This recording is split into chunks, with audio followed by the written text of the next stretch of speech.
how to send GIF in Instagram comments. So what you're gonna do is, first of all, you need to go to your Instagram, all right?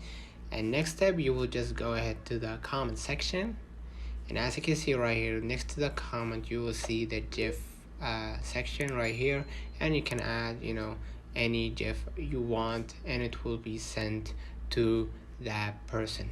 If this feature is not available to you, please make sure that you go back and head to Apple Store and go to Instagram,